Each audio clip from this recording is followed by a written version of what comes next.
Noong ika-10 ng Setyembre, 2024, nakatanggap ako ng sulat mula sa mga lider na nagsasabing si Zhao Hui, isang lider mula sa iglesia ng Nanchang, ay naaresto at naging isang Hudas at ipinagkanulo ang maraming kapatid. Mahigit 30 tao na sa iglesia ang naaresto. Dahil dati akong lider ng distrito at lubos akong pamilyar sa ilang bahay-imbakan doon, gusto nilang ako ang mamahala sa paglilipat ng mga handog. Apurahan ang sitwasyon. Dahil alam kong responsibilidad kong protektahan ang mga handog ng Diyos, nanalangin ako sa Diyos at ipinahayag ang kahandaan kong makipagtulungan ng mabuti. Pagdating ko sa iglesia ng Nanchang, nalaman kong naaresto na ang lahat ng diakono at mahahalagang manggagawa. Araw-araw, may naririnig kaming balita tungkol sa maraming kapatid na inaaresto.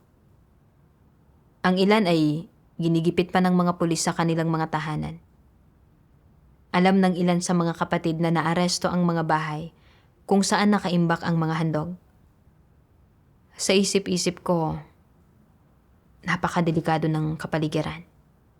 Kung pupunta ako para ilipat ang mga handog, masusundan at mamamanmanan kaya ako? Alam ni Xiaohui na dati akong gumampan ng tungkulin ng pamumuno.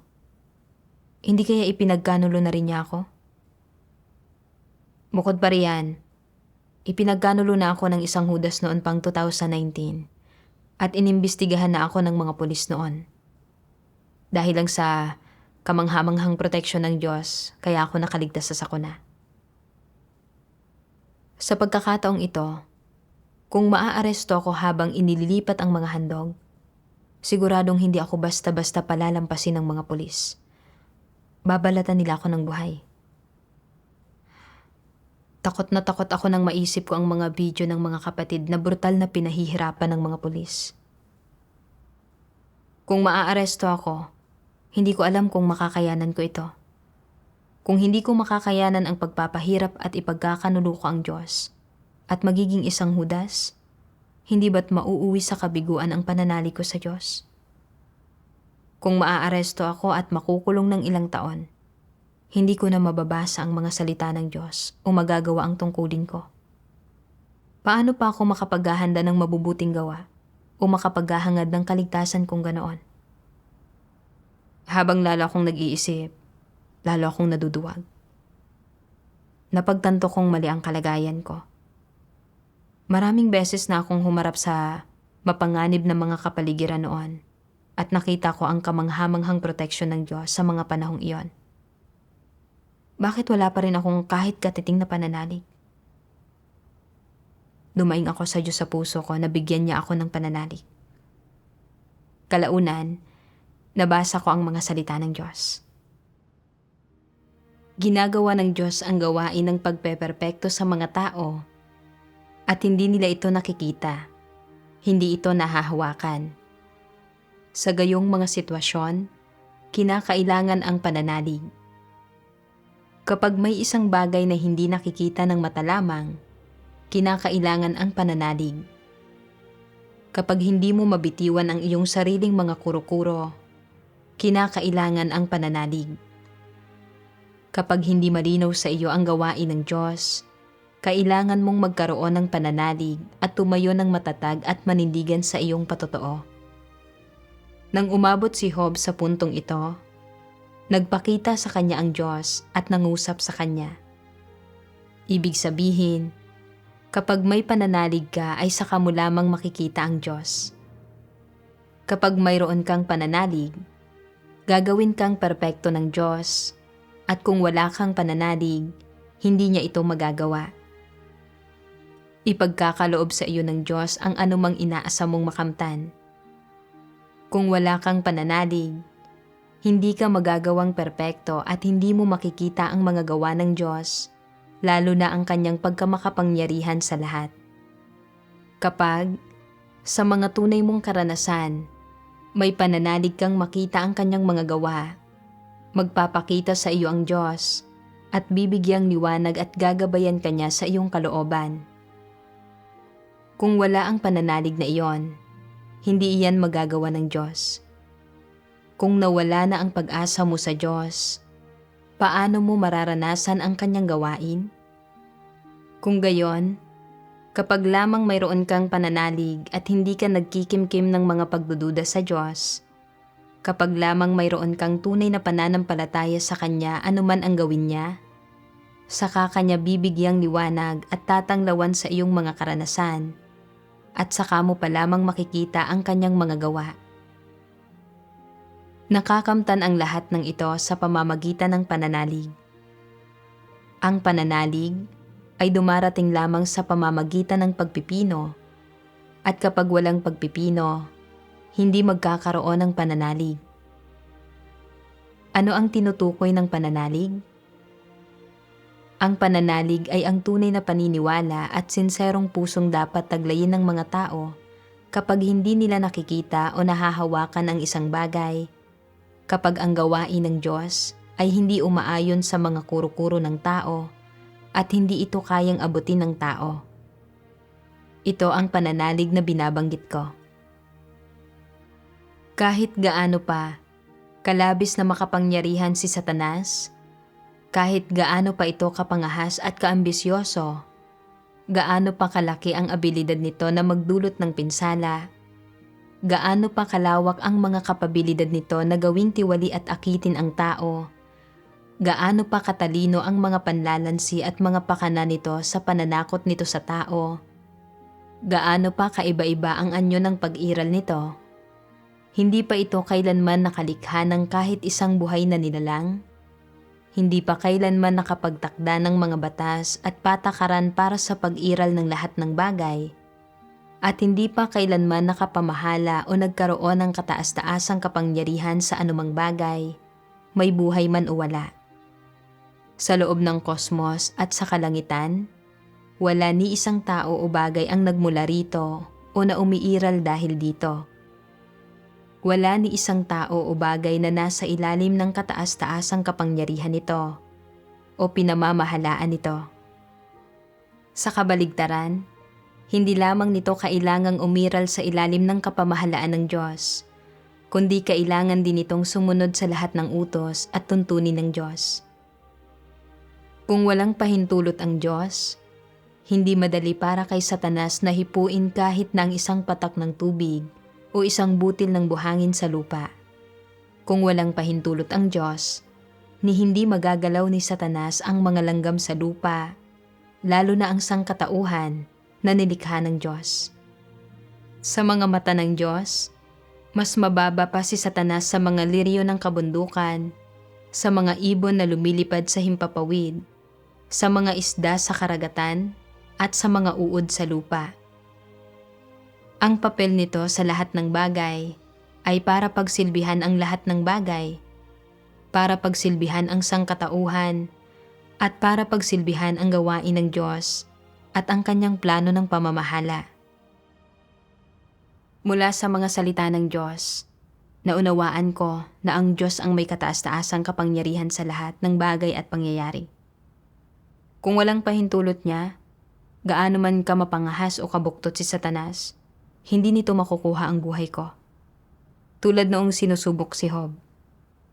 Hindi pinahintulutan ng Diyos si Satanas na kunin ang buhay ni Job, at hindi nangahas si Satanas na labagin ang hangganang itinakda ng Diyos para dito.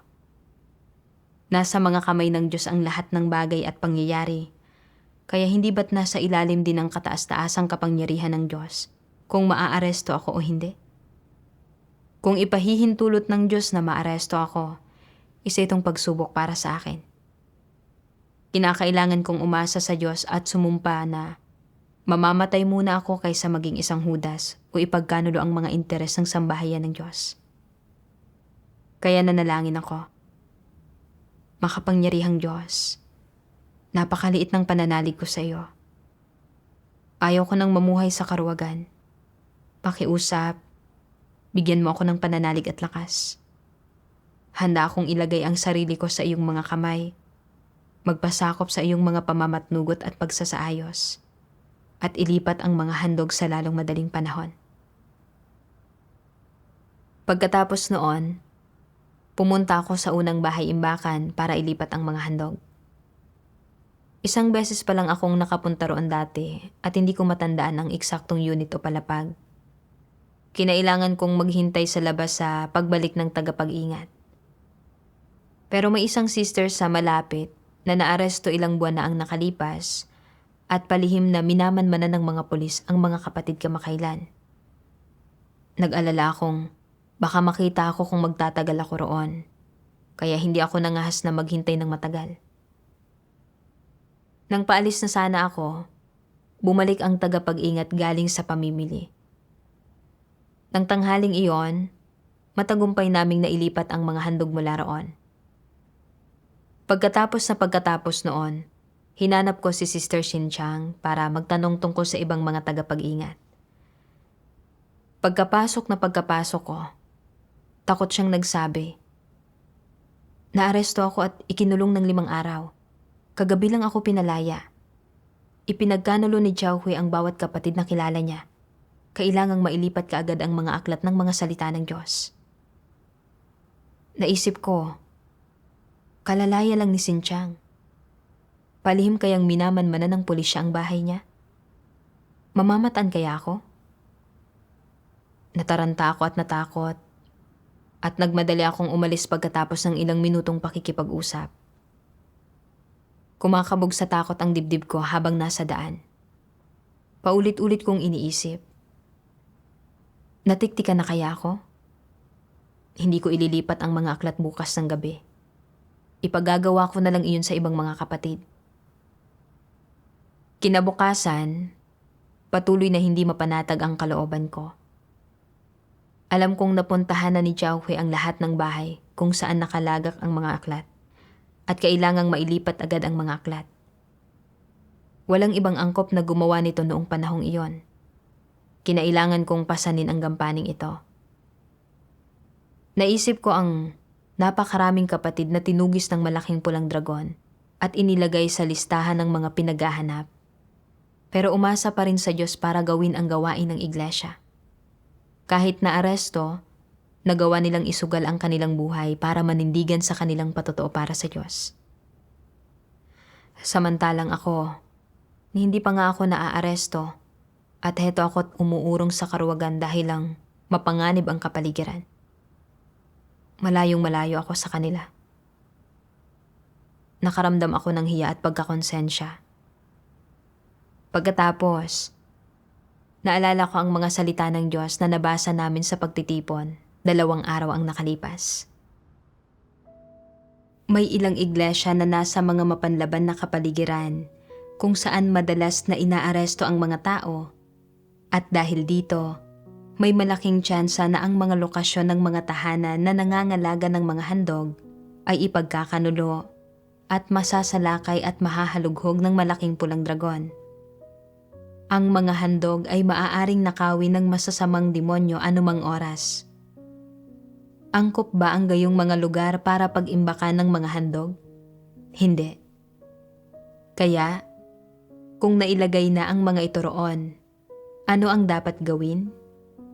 Kaagad ilipat ang mga ito.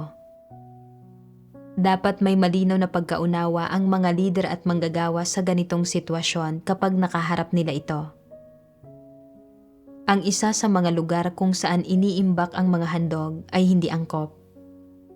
Napakamapanganib ng kapaligiran at medyo maraming kapatid ang naaresto, natiktikan o namanmanan sa paligid. Kailangang makaisip tayo ng paraan para mailabas ang mga handog mula roon. Ang paglipat sa mga ito sa isang medyo ligtas na lugar ay mas mabuting hakbang kaysa iwan ang mga ito kung saan naroroon ang mga ito at hintaying matangay ang mga ito. Kapag kalilitaw pa lang ng isang sitwasyon at nakikinikinita nilang nasa panganib ang mga handog, dapat nilang agarang ilipat ang mga ito para maiwasang masamsam at malamon ang mga ito ng malaking pulang dragon, ang masamang dyablo. Ito ang tanging paraan para matiyak ang seguridad ng mga handog at maiwasang mangyari ang anumang panganib o pagkakamali. Ito ang gawaing dapat gawin ng mga lider at manggagawa. Sa sandaling may kahit katiting na tanda ng panganib, sa sandaling may naaresto, Sa sandaling may isang sitwasyon na lumitaw, ang unang iniisip dapat ng mga lider at manggagawa ay kung ligtas ba ang mga handog, kung maaari bang mapasakamay ang mga ito ng masasamang tao o maangkin ng mga ito o masamsam ng masasamang demonyo, at kung dumanas ba ng anumang kawalan ang mga handog. Dapat kaagad silang gumawa ng mga hakbang para protektahan ang mga handog. Ito ang responsibilidad ng mga lider at manggagawa. Maaaring sabihin ng ilang lider at manggagawa, ang paggawa ng mga bagay na ito ay nangangailangan na humarap kami sa mga panganib. Maaari ba naming hindi gawin ang mga ito? Hindi ba totoo na ang mga tao ang pangunahin naming prioridad, na ibig sabihin ay hindi kailangang unahin ang mga handog at dapat unahin ang mga tao? Ano ang palagay mo sa tanong nila? May pagkatao ba ang mga taong ito? Wala. Ang mahusay na pangangalaga sa mga handog, mahusay na pamamahala sa mga ito, at mahusay na pagbabantay sa mga ito. Ito ang mga responsibilidad na dapat isakatuparan ng isang mabuting katiwala. Sa mas seryosong pananalita, kahit kailanganin mo pang isakripisyo ang iyong buhay, sulit ito at ito ang dapat mong gawin. Responsibilidad mo ito. Mula sa mga salita ng Diyos, napagtanto ko na ngayong ipinagkanulo na ng isang Judas ang mga lokasyon ng mga bahay-imbakan, maaaring kumpiskahin ng CCP anumang sandali ang mga handog at mga aklat ng mga salita ng Diyos. Kailangang mailipat agad ang mga ito, at ito ang aking nakatakdang tungkulin. Madalas akong nakikipagbahaginan sa mga kapatid tungkol sa pangangalaga sa mga interes ng iglesia sa mga kritikal na sandali. Pero nang dumating sa akin ang kapaligirang ito, ang una kong naisip ay pangalagaan ang sarili ko. Gusto kong ipasa ang gampaning ito sa iba at magtago na parang isang tumatakas sa tungkulin. Hindi ba't pagkakanulo yun sa Diyos? Ang pagprotekta sa mga handog ng Diyos at sa mga aklat ng kanyang mga salita ay isang responsibilidad at obligasyon na dapat tuparin ng bawat mananampalataya sa Diyos. Kailangan kong umasa sa Diyos para matupad ang aking responsibilidad at agad na ilipat at protektahan ang mga handog ng Diyos. Kung maaaresto man ako o hindi, at anuman ang kapaligirang maranasan ko, magpapasakop ako sa kataas-taasang kapangyarihan at mga pagsasaayos ng Diyos. Pagkatapos noon, nagnilay-nilay ako. Bakit lagi kong iniisip ang sarili kong makalamang interes kapag nasa mapanganib akong kapaligiran? Ano ang pinakaugat nito? Sa aking pagninilay-nilay, naalala ko ang mga salita ng Diyos. Ang mga antikristo ay lubhang makasarili at kasuklam-suklam. Wala silang tunay na pananalig sa Diyos, lalong wala silang katapatan sa Diyos. Kapag nahaharap sila sa issue, sarili lamang nila ang kanilang pinoprotektahan at iniingatan. Para sa kanila, wala nang mas mahalaga pa kaysa sa sarili nilang seguridad. Hanggat maaari silang mabuhay at hindi maaaresto, wala silang pakialam kung gaano kalaki ang pinsalang na idulot sa gawain ng iglesia. Labis na makasarili ang mga taong ito, hindi man lang nila iniisip ang mga kapatid o ang gawain ng iglesia, sariling seguridad lamang nila ang kanilang iniisip. Sila ay mga antikristo.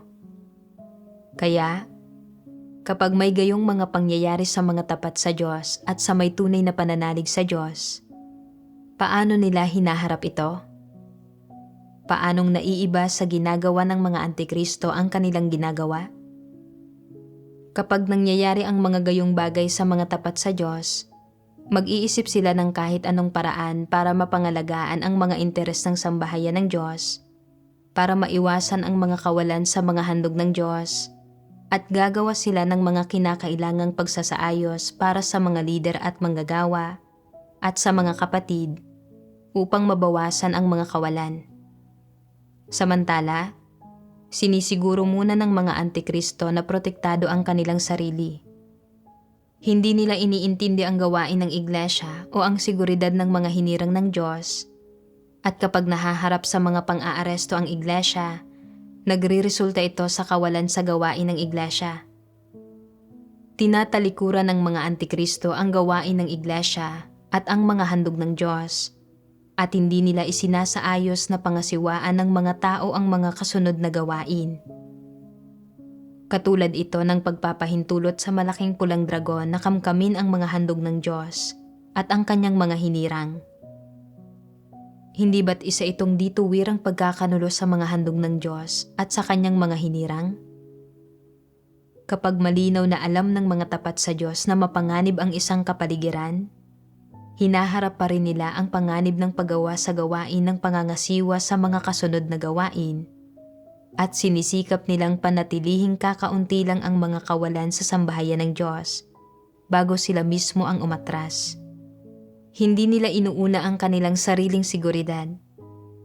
Sabihin mo sa akin, sa buktot na bansang ito ng malaking pulang dragon, sino ang makatitiyak na walang anumang panganib sa pananampalataya sa Diyos at sa paggawa ng isang tungkulin? Ano man ang tungkuling akuin ng isang tao, may nakapaloob na panganib dito. Gayunpaman, ang paggampan sa tungkulin ay iniatas ng Diyos, at habang sinusunod ang Diyos, dapat akuin ng isang tao ang panganib sa paggawa ng kanyang tungkulin. Dapat gumamit ng karunungan ang isang tao, at kailangan niyang gumamit ng mga hakbang para matiyak ang kanyang seguridad, ngunit hindi niya dapat unahin ang pansarili niyang seguridad. Dapat niyang isaalang-alang ang layunin ng Diyos, unahin ang gawain ng sambahayan ng Diyos, at unahin ang pagpapalaganap ng Ebanghelyo. Ang pagkumpleto sa atas ng Diyos sa Kanya ang pinakamahalaga, at ito ang prayoridad. Pangunahing prayoridad ng mga antikristo ang kanilang personal na seguridad. Naniniwala sila na walang anumang kinalaman sa kanila ang iba pang bagay. Wala silang pakialam kapag may nangyayari sa ibang tao, kahit sino man ito. Hanggat walang masamang nangyayari sa mismong mga antikristo, panatag ang pakiramdam nila. Wala silang anumang katapatan na idinidikta ng kalikasang diwa ng mga antikristo. Ang mga antikristo ay walang ipinapakitang katapatan sa Diyos. Kapag inaatasan sila ng gawain, masaya nila itong tinatanggap at gumagawa sila ng ilang magagandang deklarasyon. Ngunit kapag dumarating ang panganib, tumatakbo sila ng napakabilis. Sila ang unang tumatakbo, ang unang tumatakas. Ipinapakita nito na ang kanilang pagiging makasarili at kasuklam-suklam ay talagang malala. Wala silang anumang pakiramdam ng responsibilidad o katapatan man lang. Kapag nahaharap sa isang problema, ang alam lang nila ay tumakas at magtago, at iniisip lang nila ang pagprotekta sa kanilang sarili. Hindi kailanman isinasaalang-alang ang kanilang mga responsibilidad o tungkulin. Alang-alang sa kanilang pansariling seguridad, palaging ipinapakita ng mga antikristo ang kanilang makasarili at kasuklam-suklam na kalikasan. Hindi nila inuuna ang gawain ng sambahayan ng Diyos o ang kanilang sariling mga tungkulin. Lalong hindi nila inuuna ang mga interes ng sambahayan ng Diyos. Sa halip, inuuna nila ang sarili nilang seguridad. May kaibahan sa kalikasan ng kung paano gumagawa ang mga taong may katapatan sa Diyos kumpara sa mga taong wala nito. Kapag kapwa sila nahaharap sa mga bagay na may kinalaman sa panganib, nagagawa ng mga taong may katapatan na humarap sa panganib at gawin ang kanilang gawain, gamit ang karunungan at mga pamamaraan para ipatupad ang mga pagsasaayos ng gawain. Gayunpaman, hindi nakikibahagi ang mga antikristo sa konkretong gawain, may sangkot man na panganib o wala, at hindi nila kailanman na ipapatupad ang mga pagsasaayos ng gawain. Iyan ang pagkakaiba. Wala silang katapatan, makasarili at kasuklam-suklam sila, at isinasaalang-alang lang nila ang kanilang sariling seguridad sa lahat ng bagay. Hindi nila kailanman inuusisa ang tungkol sa kung naipapatupad ba ang mga pagsasaayos ng gawain ng sambahayan ng Diyos o ang tungkol sa pag-usad ng gawain ng sambahayan ng Diyos, at wala silang pakialam sa mga bagay na ito. Hindi nila ibinigay ang kanilang katapatan at hindi nila ipinapakita ang kanilang katapatan. Para sa kanila, sapat na ang iraos lang ang gawain tungkol sa mga bagay na ito. Itinuturing nila ito na paggawa ng gawain. Kung maliit ang panganib, maaaring atubiling gagawa sila ng kaunting gawain.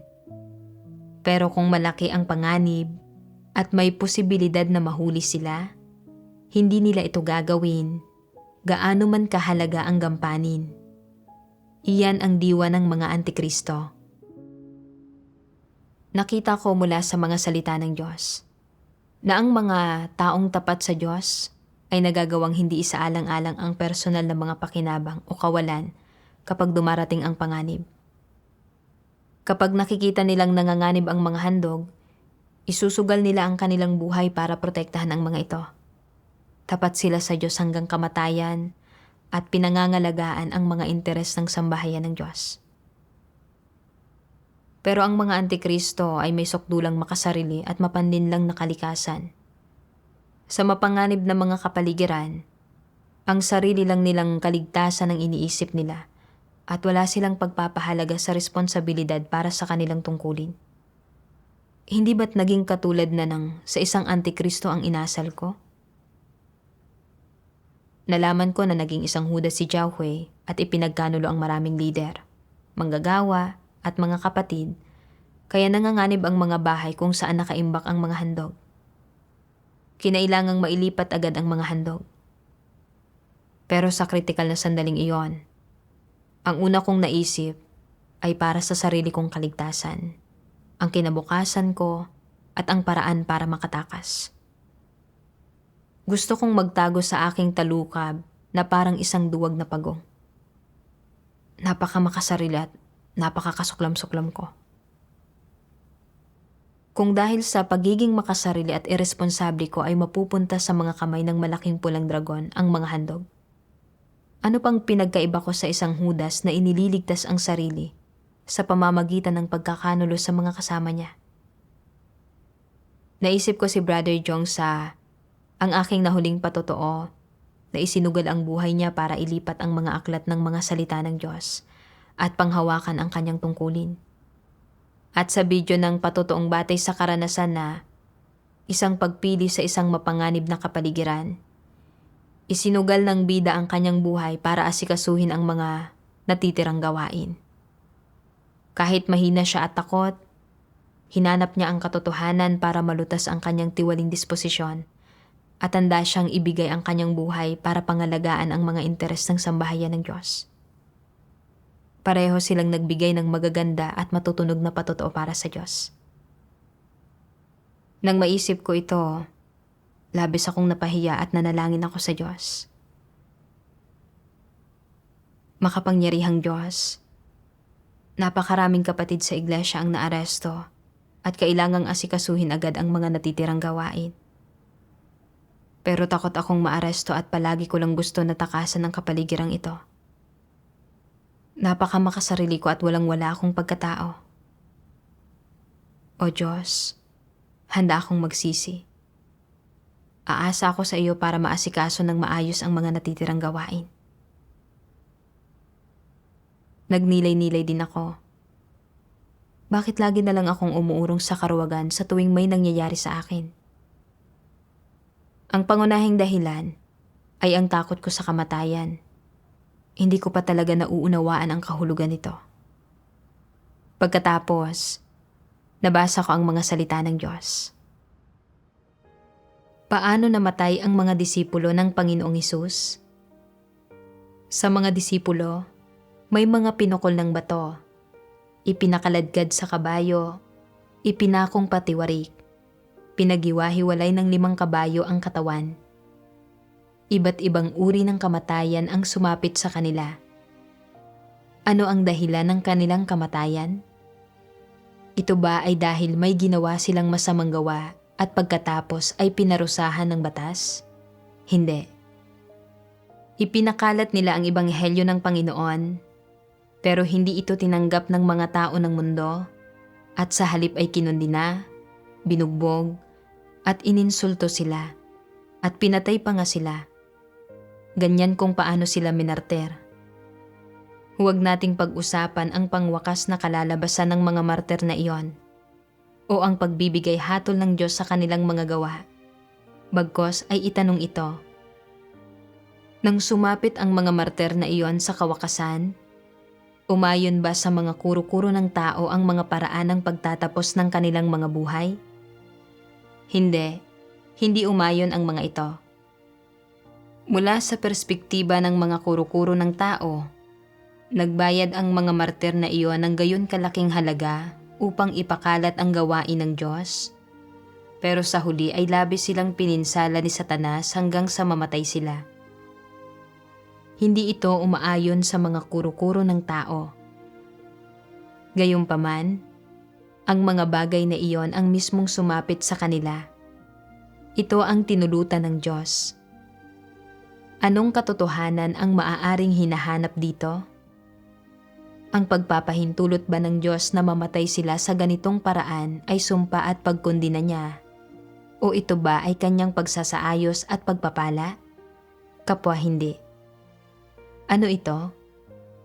Nagdudulot ng pighati sa mga tao ang pag-iisip sa mga pagkamatay ng mga martir na iyon. Ngunit ang mga ito ay talagang mga katunayan. Anong paliwanag ang dapat ibigay tungkol sa mga mananampalataya sa Diyos na namamatay sa ganitong paraan? Kapag binabanggit natin ang paksang ito, inilalagay ninyo ang inyong sarili sa kanilang kalagayan. Kaya sa inyong puso, nakakaramdam ba kayo ng bigat ng kalooban at ng kaunting nakatagong kirot? Iniisip ninyo, ginawa ng mga taong ito ang kanilang tungkulin na maipalaganap ang ebanghelyo ng Diyos at dapat ituring na mabubuting tao, kaya't paano sila umabot sa gayong wakas at sa gayong kinalabasan? Ang totoo, ganito namatay ang kanilang mga katawan at sumakabilang buhay. Ito ang paraan nila ng paglisan sa mundo ng tao, ngunit hindi iyon nangangahulugan na ganoon din ang kanilang kinalabasan. Ano man ang paraan ng kanilang pagkamatay at paglisan, o kung paano man ito nangyari, hindi ito ang paraan ng Diyos sa pagtakda sa pangwakas na mga kinalabasan ng mga buhay na iyon, ng mga nilikhang iyon. Ito ay isang bagay na dapat mong malinaw na makita. Sa kabaligtaran, ito mismo ang paraan ng pagkondina nila sa mundong ito at sa pagpatotoo sa mga gawa ng Diyos. Ginamit ng mga nilikhang ito ang kanilang pinakamahalagang buhay. Ginamit nila ang huling sandali ng kanilang buhay upang magpatotoo sa mga gawa ng Diyos, upang magpatotoo sa dakilang kapangyarihan ng Diyos, at upang ipahayag kay Satanas at sa mundo na tama ang mga gawa ng Diyos, na ang Panginoong Hesus ay Diyos, na Siya ang Panginoon, at ang nagkatawang taong laman ng Diyos. Kahit hanggang sa huling sandali ng kanilang buhay, hindi nila kailanman itinatuwa ang pangalan ng Panginoong Hesus. Hindi ba ito isang anyo ng paghatol sa mundong ito? Ginamit nila ang kanilang mga buhay upang iproklama sa mundo, upang patunayan sa mga tao na ang Panginoong Hesus ay ang Panginoon, na ang Panginoong Hesus ay Kristo, na Siya ang nagkatawang taong laman ng Diyos, na ang gawain ng pagtutubos sa buong sangkatauhan na ginawa niya ay nagpapahintulot sa sangkatauhang ito na patuloy na mabuhay. Hindi nagbabago ang katunayang ito magpakailanman. Hanggang sa anong antas ginampanan ng mga naging martir sa pagpapakalat ng ebanghelyo ng Panginoong Hesus ang kanilang tungkulin? Hanggang sa pinakasukdulan ba? Paano na ipamalas ang pinakasukdulan? Inialay nila ang kanilang buhay. Tama iyan. Buhay nila ang kanilang naging kabayaran. Pawang panlabas na mga bagay ang pamilya, kayamanan, at ang material na mga bagay sa buhay na ito. Ang tanging bagay na may kaugnayan sa sarili ay ang buhay. Sa bawat nabubuhay na tao, ang buhay ang bagay na pinakakarapat-dapat na pakaingatan, ang pinakamahalagang bagay at, sa katunayan, nagawa ng mga taong ito na ialay ang pinakamahalagang pagmamay-ari nila bilang patunay at patotoo sa pagmamahal ng Diyos sa sangkatauhan. Hanggang sa kanilang kamatayan, hindi nila itinatuwa ang pangalan ng Diyos at hindi rin nila itinatuwa ang gawain ng Diyos at ginamit nila ang kanilang mga huling sandali ng buhay upang magpatotoo sa pag-iral ng katunayang ito. Hindi ba ito ang pinakamataas na anyo ng patotoo? Ito ang pinakamahusay na paraan ng paggampan ng isang tao sa kanyang tungkulin. Ito ang pagtupad sa kanyang responsibilidad. Kung sa sandaling babawiin na ang iyong buhay, panatag ka, bukal ito sa loob mo, at nagpapasakop ng walang anumang reklamo, pakiramdam mo ay natupad mo na ang iyong mga responsibilidad, obligasyon, at tungkulin hanggang sa huli, at nagagalak at payapa ang iyong puso kung papanaw ka ng ganito. Kung gayon, para sa Diyos, hindi ka talaga pumanaw. Sa halip, nabubuhay ka sa ibang dimensyon at sa ibang anyo. Ang tanging nangyari ay nagbago ang kalagayan ng iyong pag-iral. Hindi ka tunay na patay. Sa paningin ng tao, napakabata pang namatay ng taong ito. Nakakaawa naman. Pero sa mga mata ng Diyos, hindi ka namatay o humayo para magdusa. Sa halip, humayo ka para tamasahin ang mga pagpapala at lalo kang napalapit sa Diyos. Ito ay dahil bilang isang nilikha, pasok ka na sa pamantayan ng paggampan ng iyong tungkulin sa paningin ng Diyos. Natapos mo na ang iyong tungkulin at hindi na kailangan ng Diyos na gampanan mo pa ang tungkuling ito sa hanay ng mga nilikha. Para sa Diyos, ang pagpanaw mo ay hindi tinatawag na pagpanaw. Ikaw ay kinuha, dinala palayo, o inakay, at isa itong mabuting bagay.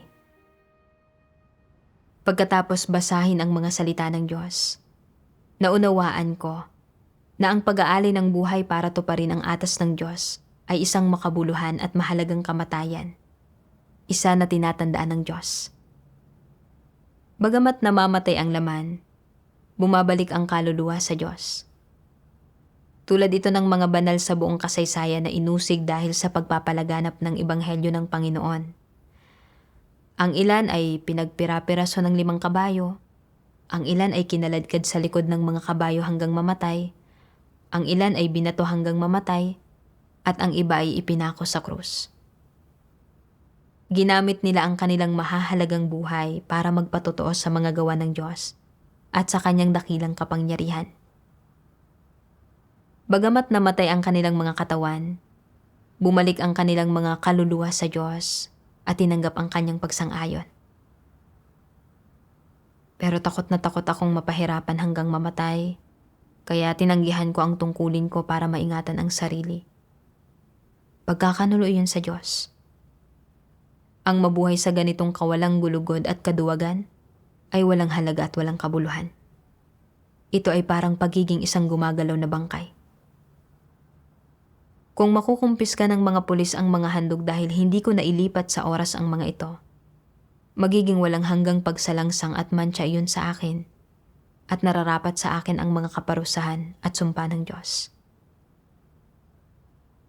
Nang maunawaan ko ito, handa akong bitiwan ang lahat ng aking alalahanin at pag-aalinlangan at ilagay ang aking buhay at kamatayan sa mga kamay ng Diyos.